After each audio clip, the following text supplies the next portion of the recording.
चाचा रखे हैं, है ना, और डीसी सर को पापा रखे हैं, और ये हमारे ही घर से सिस्टम चल रहा है। पर 22 साल तक हमने इसकी तरफ ध्यान भी नहीं दिया। हमें लगता था कि हम पेशे से कपड़े के व्यापारी हैं, कपड़े का फैक्ट्री है, पूरे भारत के हर स्टेट में कपड़ा जाता है, आपके रायपुर शहर में मेरा बहुत कपड़ा आता है। तो रायपुर शहर में भी काफी कपड़ा मेरा आता है, छत्तीसगढ़ के अदर पार्ट में भी कपड़ा जाता है। तो भारत के हर स्टेट में, कुछ कंट्रीज में एक्सपोर्ट भी करता हूँ। तो बढ़िया पैसा एसी कैबिन में बैठ के मस्त कमा रहा था।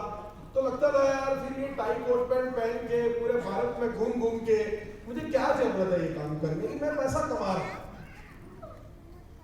तो जानना चाहते हैं कि क्या ऐसा हुआ कि अब मैं इसको कर रहा हूँ? देखो, नहीं करने का कारण तो मैंने बता दिया कि मुझे लगता था कि मैं पैसा कमा रहा हूँ और ये सिर्फ पैसा कमाने के लिए किया जाता है, और इसलिए मैंने इसकी तरफ ध्यान भी नहीं दिया। पर 22 साल बाद एक घटना घटती है जिसका नाम था कोविड। कोरोना आया था, आपके यहाँ भी आया था, लॉकडाउन हुआ था। तो जब लॉकडाउन लगा, पूरी दुनिया बंद हो गई, मेरी फैक्ट्री भी बंद हो गई। तब पहली बार मुझे चिंता हुई। कुछ दिनों में बड़ा मजा आया लॉकडाउन में, मस्त घर में बैठे पकवान खा रहे थे, मौज कर रहे थे। थोड़े दिनों बाद चिंता शुरू हुई कि यार ये कब खुलेगा, कब इनकम आना शुरू होगी, कब तक ये बंद रहेगा। और फिर खुद की चिंता से ज्यादा उन लोगों की चिंता होती थी जो मेरे यहाँ काम किया करते थे। मैंने कहा जब मेरा ये हाल है तो उन लोगों का क्या हो रहा होगा। चिंता के दायरे में पूरी दुनिया थी, और पूरी दुनिया में आरसीएम वाले लोग भी आते हैं Yes. और मैंने जब आरसीएम वालों के बारे में चिंता करना शुरू की और इनकी तरफ झांकना शुरू किया तो लगा कि यार इनके तो मौज हो रही है। घर में बैठे हैं, न कहीं आना है, न कहीं जाना है, न कोई मीटिंग, और चेक आ रहे हैं वो भी पहले से ज्यादा आ रहे हैं। आ रहे थे कि नहीं आ रहे थे? Yes.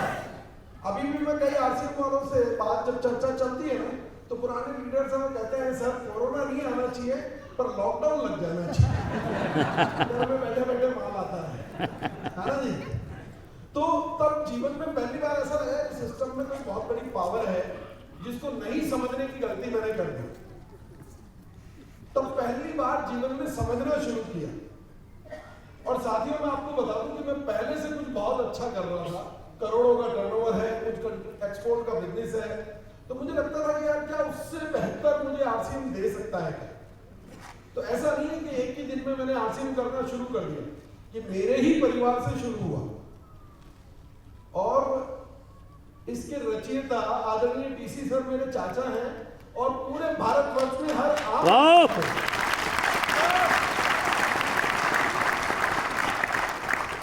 पूरे भारत में हर आम आदमी को सफलता के शिखर तक पहुंचाने वाले, उंगली पकड़ करके सफलता के शिखर तक ले जाने वाले, जिन्हें प्यार से दुनिया भाग्य चेंज छाबड़ा भी बोलती है, आदरणीय डीसी सर मेरे पिता हैं। वाओ।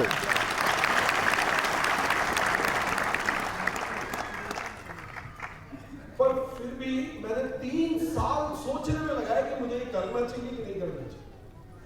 3 साल। और उन 3 सालों में मैंने इसकी बारीक से बारीक रिसर्च की, शुरू से, जहां से ये शुरू हुआ था वहां से लेकर आज तक दुनिया में लीडर्स ने क्या हासिल किया है वो मैंने पूरी जानकारी ली। वर्तमान में ये कैसा चल रहा है और भविष्य कैसा होगा, हर 2 लीडर्स की कहानी को मैंने बारीकी से पढ़ा कि कहां से, किस हालात में, किन परिस्थितियों में कैसे उन्होंने शुरुआत की है और कैसे आज वो इस मुकाम तक पहुंचे हैं और आने वाले कुछ सालों में वो कहां तक जा सकते हैं। मुझे कुछ चिंता ये थी कि मैं पहले से घोड़े की सवारी कर रहा था, और हमारे राजस्थान में क्या है कि घोड़े की सवारी करने वाले की इच्छा होती है कि अब वो हाथी की सवारी करे। किसकी सवारी करे? वो कभी नहीं चाहेगा कि घोड़े से उतर के गले में बैठ जाओ। तो मुझे लगता था जो मैं कर रहा हूं उससे कुछ बेहतर मैं कर सकता हूं क्या। और यकीन मानना, उन 3 साल की रिसर्च का ये रिजल्ट है कि आज उस करोड़ों के बिजनेस को मैं पार्ट टाइम करता हूं और आरसीएम को फुल टाइम करता हूं। वाओ।